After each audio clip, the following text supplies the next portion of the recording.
Isang drug lab ang natuklasan sa loob ng isang apartment sa Cebu. Operado raw ito ng isang chemical engineer na huli sa buy-bust operation. Yan ang agenda report ni Francis Folbe.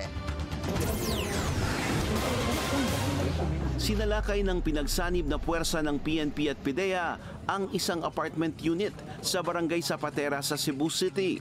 Doon nasamsamang iba't ibang laboratory equipment at aparatus at mga powder substance at chemical sa paggawa ng droga.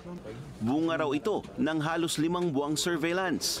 Ito ay na-discover natin nung nagsagawa tayo ng mga series of buy-bust operations targeting personalities na nagpapakalat ng party drugs dito sa Central Visayas. Ang una nating nahuli dyan ay yung mga downline distributors. Nung nahuli natin yung mga downline distributors, na-identify natin yung mga middle level distributors hanggang sa maabot natin yung pinaka-main distributor.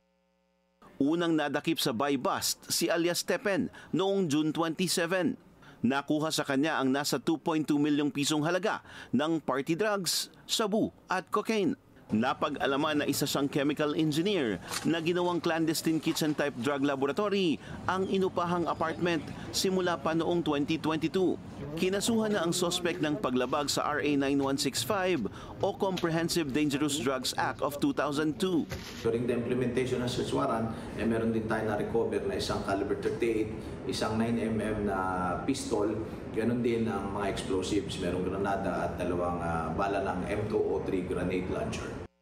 Paalala naman ng PNP sa mga nagpapaupa ng kondo o apartment unit, maging mapagmatsyag at kilalaning mabuti ang kanilang tenant.